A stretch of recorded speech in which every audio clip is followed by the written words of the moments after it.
Hello and welcome to our YouTube channel. आज हम class 12th के ऑर्गेनिक केमिस्ट्री का फर्स्ट चैप्टर स्टार्ट करेंगे, haloalkane and haloarene. So let's start a video. अब ये chapter start करने से पहले हम सबसे पहले ये समझेंगे कि हाइड्रोकार्बन्स क्या होते हैं।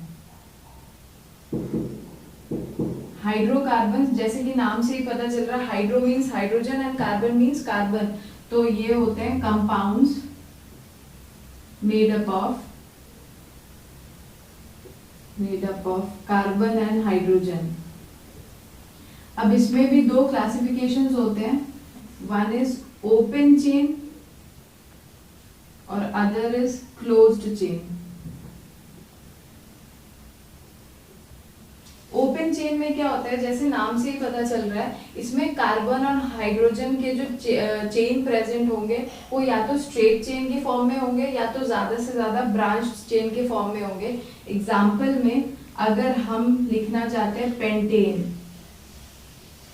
तो पेंटेन में कितने कार्बन एटम होते हैं? 5।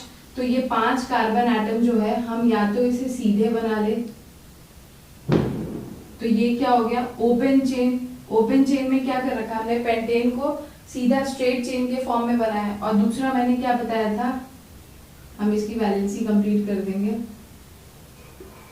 या फिर अगर इसी कंपाउंड को आप बनाना चाहते हैं तो आप इसे ब्रांच के फॉर्म में बना सकते हैं। अब ब्रांच में बनाने के लिए हम क्या कर सकते हैं, आप 4 को सीधे फॉर्म में लिखो और एक को आप सब्स्टिट्यूएंट या साइड चेन बना सकते हैं। जैसे कि 1 2 3 4 हमने 4 कार्बन एटम सीधे लिख दिया और एक को हमने क्या कर दिया, as a side chain behave करवा दिया।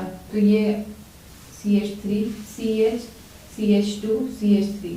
तो ओपन चेन होता क्या है, compounds containing straight chain of carbon atom, या फिर वो किस फॉर्म में प्रेजेंट होने चाहिए, ब्रांच चेन के फॉर्म में। They contain open chain of carbon atom और branched chain.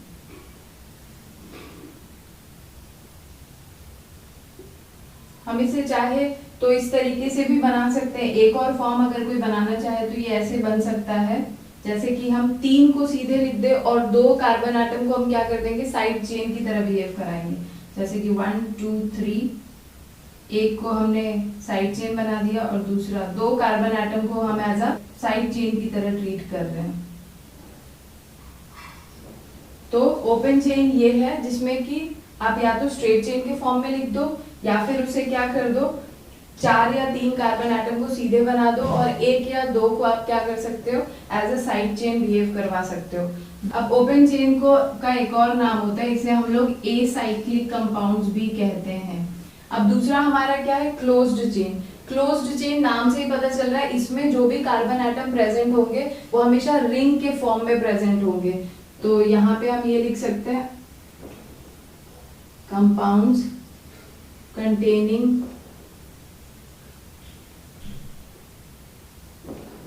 ring of carbon atom। अब इसके भी 2 टाइप होते हैं, एक होता है हमारा एलिसाइक्लिक और एक होता है हमारा एरोमेटिक।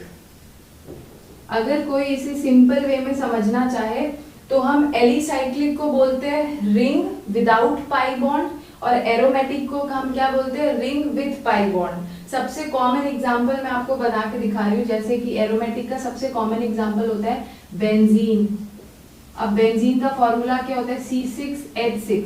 अब C6H6 में क्या है कि कार्बन कितने हैं, 6। तो ये 6 के 6 अगर हम ओपन चेन में बनाना होता तो हम इसे क्या करते हैं, सीधे स्ट्रेट चेन के फॉर्म में लिख देते। लेकिन क्लोज चेन में यही चीज है, 6 कार्बन एटम प्रेजेंट होंगे लेकिन वो क्या बनाएंगे, रिंग बनाएंगे। तो 6 को हम इस तरीके से कुछ बना सकते हैं, ये हेक्सागोनल रिंग है। अब इसमें क्योंकि हर कार्बन की वैलेंसी पूरी नहीं हो रही है, हम इसीलिए यहाँ पे क्या करते हैं, pi bond, alternate pi bonds लगाते हैं। तो ये हो गए हमारे ऑल्टरनेट पाई बॉन्ड्स। तो एरोमेटिक अभी मैंने बताया था, हम इसे क्या बोलते हैं, ring with pi bond structure को ही क्या बोला जाता है, एरोमेटिक। अब दूसरा क्या है हमारा, एलिसाइक्लिक। एलिसाइक्लिक जैसे हम अगर एग्जांपल से समझना चाहे तो आप ये लिख समझ सकते हो, साइक्लो हेक्सेन या फिर साइक्लोहेक्सीन। जैसे कि ये साइक्लोहेक्सेन और साइक्लोहेक्सीन है, तो इसमें क्या है, हेक्सेन मतलब इसमें भी 6 कार्बन एटम है, और ये भी क्लोज्ड चेन के फॉर्म में ही प्रेजेंट होगा। लेकिन यहाँ पे सिर्फ एक चीज है, अगर इनमें पाई बॉन्ड्स प्रेजेंट भी होंगे तो स्ट्रक्चर में मे बी एक पाई बॉन्ड प्रेजेंट होगा, 2 पाई बॉन्ड हो सकता है, या तो अगर पाई बॉन्ड प्रेजेंट भी है तो ऐसा कोई कंपल्सरी नहीं है कि ये ऑल्टरनेट पोजीशंस पे ही प्रेजेंट होने चाहिए। तो एलिसाइक्लिक का एग्जांपल क्या है, साइक्लोहेक्सेन और साइक्लोहेक्सीन। मैंने बताया इन दोनों में डिफरेंशिएट करने का बेस्ट तरीका है, इसे हम बोलेंगे ring without pi bond.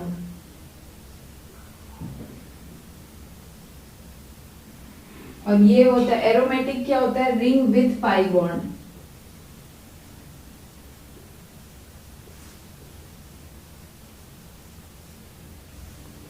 Open chain जो होता है इसका नाम ए साइक्लिक के साथ एक और होता है जिसे हम लोग क्या बोलते हैं, aliphatic. Open chain are also known as aliphatic hydrocarbon. अब एलिफेटिक हम लोगों ने पढ़ रखा है, एलिफेटिक में 3 और क्लासिफिकेशंस होते हैं, एल्केन, एल्कीन और एल्काइन, जिसमें हमें इस चैप्टर में सिर्फ एल्केन के बारे में पढ़ना है, तो मैं सिर्फ एल्केन के बारे में बता रही हूँ। एलिफेटिक हाइड्रोकार्बन का एक क्लासिफिकेशन क्या है, एल्केन्स। अब एल्केन का सबसे कॉमन एग्जांपल होता है मीथेन। अब मीथेन का स्ट्रक्चर क्या होता है, मेथ मतलब क्या होता है, एक कार्बन एटम। अब क्योंकि कार्बन टेट्रावेलेंट होता है तो हम इसके आसपास 4 हाइड्रोजन लगाएंगे। तो अब एल्केन्स में से अगर एक हाइड्रोजन हट जाए और उसी के जगह एक हैलोजन अगर हम लगा देते हैं, एक हाइड्रोजन हटा के अगर एक हैलोजन लगा देते हैं, तो जो स्ट्रक्चर हमें मिलता है CH3X, इसी को हम लोग क्या बोलते हैं, हैलो एल्केन। तो हैलो एल्केन्स होता क्या है, हैलो एल्केन्स को हम इस तरीके से भी बोल सकते हैं, halogen derivatives of alkene, halogen derivatives of alkene. तो हैलो एल्केन क्या होता है हमें समझ आ चुका है। अब मैंने क्लोज चेन में बताया था 2 क्लासिफिकेशंस होते हैं, एलिसाइक्लिक और दूसरा क्या था, एरोमेटिक। जो एरोमेटिक होता है उसे हम एरीन्स भी बोलते हैं। अब यहाँ पे क्या मैंने एग्जांपल बनाया था, C6H6। अब अगर C6H6 में से हम एक हाइड्रोजन को हटा दें और उसके जगह अगर हम हैलोजन लगा देंगे तो जो कंपाउंड मिलेगा उसी को हम लोग क्या बोलते हैं, हैलो एरीन्स। तो एरोमेटिक कंपाउंड में से किसी एक हाइड्रोजन को हटा के उसके जगह क्या करना, हैलोजन को लगाना, इसी कंपाउंड्स को हम लोग क्या बोलते हैं, हैलो एरीन्स। तो अब हम इसके आगे पढ़ेंगे। अब हमारे जो हैलो एल्केन्स थे 3 टाइप के होते हैं। सबसे पहला होता है मोनो हैलो एल्केन, दूसरा है डाई हैलो एल्केन और तीसरा है पॉली हैलो एल्केन। ये ऐसे समझ सकते हैं, हैलो एल्केन्स क्या था, एल्केन के हाइड्रोजन को हटा के हैलोजन को लगाना, इसी को हम लोग क्या बोलते हैं, हैलो एल्केन्स। अब हैलो एल्केन्स में अगर आप एक हाइड्रोजन को हटा के एक हैलोजन उसके जगह लगा रहे हैं तो वो किसके अंडर में आ जाएगा, मोनो हैलो एल्केन। अगर 2 हाइड्रोजन रिप्लेस करेंगे एल्केन्स में से और 2 हैलोजन लगा देंगे तो वो क्या हो जाता है, डाई हैलो एल्केन। और 2 से ज्यादा हाइड्रोजन अगर रिप्लेस हो रहे हैं और अगर उसकी जगह हैलोजन लग रहे हैं तो उसके अंडर में वो किसके अंडर में आता है, पॉली हैलो एल्केन। जैसे कि ये trihaloalkane, tetrahaloalkane, कुछ भी हो सकता है। ये बस मैं एग्जांपल के थ्रू समझा देती हूँ। जो मोनो हैलो एल्केन होता है, मोनो हैलो एल्केन्स का सबसे कॉमन एग्जांपल है जैसे कि RCH3। अब यहाँ पे क्या है, ये R जो होता है हमारा, ये एल्काइल ग्रुप को रिप्रेजेंट करता है। एल्काइल ग्रुप जैसे कुछ भी हो सकते हैं, मिथाइल, इथाइल, प्रोपाइल। अब यहाँ पे क्या है, RCH3 बना रखा है। अगर इसमें से हमने एक हाइड्रोजन को हटा दिया और इसके जगह एक हैलोजन लगा दिया तो ये फॉर्मूला कुछ ऐसा हो जाएगा, RCH2X। तो यहाँ पे ये जो हमें कंपाउंड मिला है इसी को हम लोग क्या बोलेंगे, मोनो हैलो एल्केन, बिकॉज यहाँ पे एक हाइड्रोजन हटा है और एक हैलोजन लगा हुआ है। अब हमें इसमें क्या समझना है कि जिस कार्बन से ये हैलोजन लगा हुआ है, अगर इस कार्बन के साथ सिर्फ एक एल्काइल ग्रुप लगा होगा तो ऐसे मोनो हैलो एल्केन्स को हम लोग क्या बोलते हैं, प्राइमरी एल्काइल हैलाइड। क्योंकि यहाँ पे हमें दिख रहा है कि इस कार्बन के साथ सिर्फ एक ही एल्काइल ग्रुप लगा है और ऐसे को हम लोग हमेशा क्या बोलेंगे, प्राइमरी एल्काइल हैलाइड। अब जैसे दूसरा एग्जांपल है, अगर मैं इसमें एक हाइड्रोजन कम कर दूं, जैसे कि ये RCH2 था यहाँ पे, अब सिर्फ एक हाइड्रोजन लगा हो और एक और अगर एल्काइल ग्रुप लगा दूं तो फिर अब ये क्या हो जाएगा हमारा सेकेंडरी एल्काइल हैलाइड। क्यों? बिकॉज जिस कार्बन से हमारा हैलोजन लगा हुआ है उस कार्बन के साथ अगर दो एल्काइल ग्रुप लगे होते हैं तो ऐसे कंपाउंड्स को हम लोग क्या बोलेंगे, सेकेंडरी एल्काइल हैलाइड। मतलब अगर एक एल्काइल ग्रुप लगा है उस कार्बन से जिससे हमारा हैलोजन लगा है तो उसे हम लोग क्या बोलते हैं, प्राइमरी एल्काइल हैलाइड। अगर उसी कार्बन से दो एल्काइल ग्रुप लगे हैं तो उसे क्या बोलेंगे, सेकेंडरी एल्काइल हैलाइड। और अब अगर ये वाला हाइड्रोजन भी हट जाए और इसके जगह क्या लग जाए, एल्काइल ग्रुप, तो इसे हम लोग क्या बोलते हैं, टर्शरी एल्काइल हैलाइड। जैसे कि C, अब इसकी जगह R डैश, और अब इसे हम लोग क्या बोलेंगे, टर्शरी एल्काइल हैलाइड। और ये जो मैंने R और ये डैश और डबल डैश लगा रखा है, इससे ये पता चलता है कि ये एल्काइल ग्रुप अलग अलग है। मे बी ये मिथाइल होगा तो ये इथाइल होगा तो ये प्रोपाइल हो सकता है, कुछ भी हो सकता है। तो ये हमारा क्या था, मोनो हैलो एल्केन्स। अब हम पढ़ेंगे डाई हैलो एल्केन।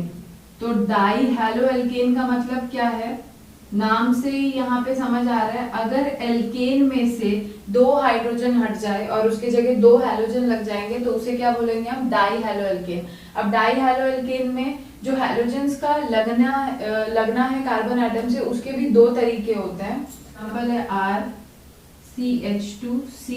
अब इस कार्बन के साथ एक ही बॉन्ड है, कार्बन की 4 वैलेंसी होती है, तो हमें बाकी 3 कंप्लीट करने के लिए मैंने एक यहाँ पे हाइड्रोजन लगा दिया, अभी भी 2 वैलेंसी इनकम्प्लीट है। तो अगर मैं इस 2 वैलेंसी पे पहले क्या लगे होंगे, हाइड्रोजन लगे होंगे, उन्हीं हाइड्रोजन को हटा के अब अगर मैं इसी 2 वैलेंसी पे अगर अपना हैलोजन लगा दूं तो ये क्या हो जाएगा, डाई हैलो एल्केन के अंडर में आता है, बिकॉज 2 हाइड्रोजन हटे हैं, दोनों की जगह क्या लगे, हमारे हैलोजन लगे। लेकिन इसका एक स्पेशल नाम होता है जिसे हम लोग क्या बोलते हैं, जेमिनल हैलाइड। इसे क्या बोलते हैं, जेमिनल हैलाइड, या फिर शॉर्ट में आप इसे ये भी लिख सकते हो, जेम डाई हैलाइड। अब इसका डेफिनेशन में क्या लिख सकते हैं, when 2 halogen atom are attached to the same carbon atom then it is known as geminal dihalide। अब इसी में एक और तरीका हो सकता है, अब मे बी ये 2 हैलोजन पहले एक ही कार्बन से जुड़े थे, अब इसी में ऐसा भी हम कुछ बना सकते हैं ना कि एक हैलोजन को हमने इस कार्बन से जोड़ दिया, तो उसको हम क्या बोलते हैं वो हम समझेंगे। जैसे कि RCH, एक हमने यहाँ हैलोजन लगा दिया और एक हमारा क्या हो गया, एक हैलोजन यहाँ लग गया, तो इसे हम लोग क्या बोलेंगे, when halogen is attached to the 2 adjacent carbon atom then it is known as vicinal halide। तब इसे हम क्या बोलते हैं, विसिनल हैलाइड या फिर विसिनल डाई हैलाइड। तो डाई हैलो एल्केन में हमारे पास यही 2 क्लासिफिकेशंस है, एक होता है जेमिनल डाइहैलाइड और एक होता है विसिनल डाइहैलाइड। जेमिनल डाइहैलाइड क्या होता है, when the halogen atoms are attached to the same carbon atom then it is known as geminal dihalide। when the halogen atom is attached to the 2 adjacent carbon atom then it is known as vicinal dihalide। अब पॉलीहैलोएल्केन्स क्या होते हैं, पॉलीहैलोएल्केन्स में हमारे सब कुछ आ सकते हैं, ट्राईहैलोएल्केन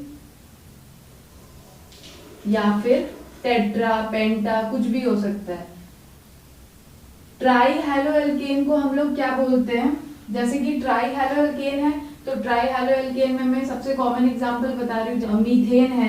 मीथेन में कितने हाइड्रोजन एटम होते हैं? 4 हाइड्रोजन एटम होते हैं। यहाँ पे नाम क्या बता रहे हैं? Trihaloalkane. अगर 3 हाइड्रोजन को हटा दे और उसके जगह 3 हैलोजन लगा दे तो जो हमें कंपाउंड मिलेगा उसे हम लोग क्या बोलते हैं? Trihaloalkane. जैसे कि इसका फॉर्मूला हो जाएगा CH, ये कुछ ऐसा होगा, इसे हम लोग क्या बोलते हैं? Trihaloalkane. अब अगर यहाँ पे क्लोरीन लगा होगा तो इसे जनरली क्या नेम किया जाता है? क्लोरोफॉर्म। अगर यहाँ पे क्लोरीन लगा होगा तो इसी को हम लोग क्या नाम दे देंगे? क्लोरोफॉर्म। अगर ब्रोमीन लगा होगा तो इसे क्या बोल देंगे? ब्रोमोफॉर्म। आयोडीन लगा होगा तो क्या बोल देंगे? आइडोफॉर्म। तो ये हमारे क्लासिफिकेशंस है हैलो एल्केन्स के। अब आता है हमारा एलाइलिक हैलाइड्स।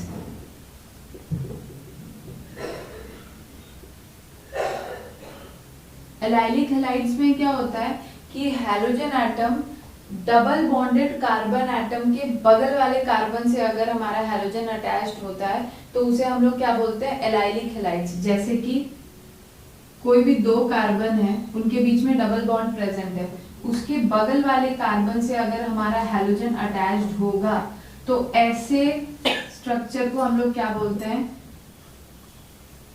तो ऐसे को हम लोग क्या बोलते हैं? Allylic halides. अब यहाँ पे बस 1-2 पॉइंट्स है जो हमें याद रखना है। सबसे पहले कार्बन एटम के हाइब्रिडाइजेशन को याद रखने के लिए मैं कुछ बात बता रही हूँ। अगर 4 सिग्मा बॉन्ड प्रेजेंट होंगे, अगर किसी के पास 4 सिग्मा बॉन्ड है तो उसका हाइब्रिडाइजेशन हमेशा क्या होगा? sp3। और अगर किसी के पास 3 सिग्मा 1 पाई बॉन्ड होगा तो उसका हाइब्रिडाइजेशन होता है sp2। और अगर किसी के पास 2 सिग्मा 2 पाई बॉन्ड होगा तो उसका हाइब्रिडाइजेशन होता है sp। अब यहाँ पे हमें दिख रहा है कि ये कार्बन एटम जो है वो किस तरीके से अटैच्ड है। मैं स्ट्रक्चर को थोड़ा ओपन कर दे रही हूँ। यहाँ पे एक हाइड्रोजन, यहाँ पे एक हाइड्रोजन। इसका मतलब ये कार्बन 4 सिग्मा बॉन्ड बना रहा है। 4 सिग्मा बॉन्ड मतलब इसका हाइब्रिडाइजेशन क्या होगा? sp3।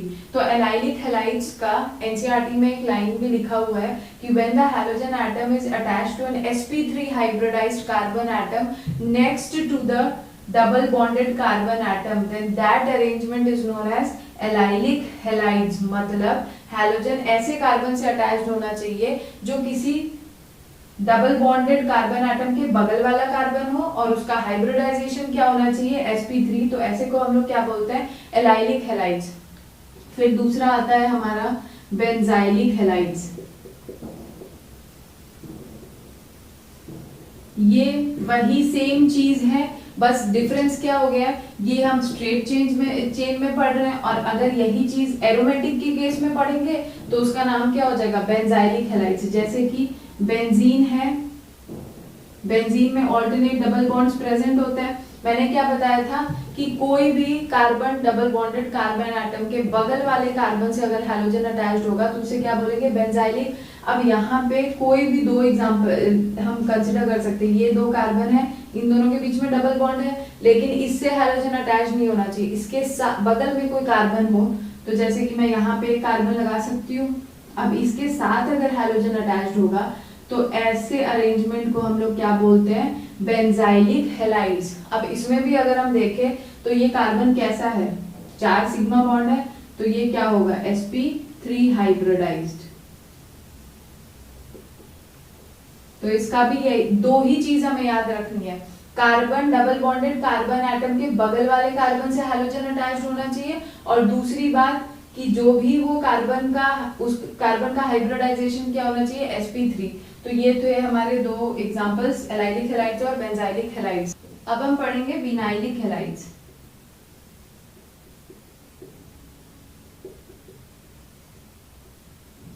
विनाइलिक हैलाइड्स में क्या था? यहाँ पे डायरेक्ट हमारा हैलोजन उस कार्बन एटम से अटैच्ड होगा जो कि डबल बॉन्ड, जिन दो कार्बन के बीच में डबल बॉन्ड प्रेजेंट होगा। जैसे कि यहाँ पे क्या किया था, दो कार्बन जिनके बीच में डबल बॉन्ड है, इसके बगल वाले कार्बन से हमने अपने हैलोजन को जोड़ा था। यहाँ पे अब हमारे ये वाला कार्बन कोई रोल प्ले नहीं करेगा। जैसे कि कार्बन डबल बॉन्ड कार्बन हो गया, उसके साथ ही अगर हमारा हैलोजन अटैच्ड होगा तो ऐसे अरेंजमेंट को हम क्या बोलते हैं, विनाइलिक हैलाइड्स। अब इसमें इस कार्बन की वैलेंसी सिर्फ कितनी है, 3, तो 4 पूरी करने के लिए हमने एक हाइड्रोजन लगाया। अब जरा इसकी हाइब्रिडाइजेशन देखो कितनी होगी। यहाँ पे एक डबल बॉन्ड में एक सिग्मा एक पाई होता है, तो यहाँ पे टोटल इसके कितने सिग्मा बॉन्ड्स हो गए, 1 2 3 सिग्मा बॉन्ड, और अगर एक पाई बॉन्ड होगा तो ऐसे का हाइब्रिडाइजेशन हमेशा क्या होता है, sp2।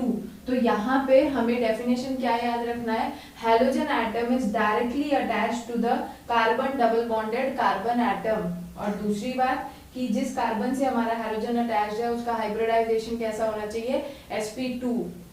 अब सेम चीज है, जैसे एलाइलिक का सेम था बेंजाइलिक, वैसे ही विनाइलिक का एरोमेटिक के केस में जो होता है उसे हम लोग क्या बोलते हैं, एराइलिक, एराइल हैलाइड्स। इसमें भी क्या होगा, हम बेंजीन रिंग बनाएंगे। और क्या बताया गया था, इसमें डबल बॉन्डेड कार्बन से डायरेक्ट हमारा हैलोजन अटैच्ड होगा। तो यहाँ पे हमारा हैलोजन अगर डायरेक्ट अटैच्ड होगा तो ऐसे अरेंजमेंट को क्या बोलते हैं, एराइलिक हैलाइड्स, मैंने बताया। और दूसरा क्राइटेरिया क्या होना चाहिए कि जिस कार्बन से ये अटैच्ड है उसका हाइब्रिडाइजेशन क्या होना चाहिए, sp2। तो इसका हाइब्रिडाइजेशन क्या है, sp2 हाइब्रिडाइज्ड कार्बन एटम। तो ये हमारा बेसिक इंट्रोडक्शन था halo alkane and hello arene का। सो अगर आपको मेरा वीडियो पसंद आया so please like, comment, share and subscribe. Thank you.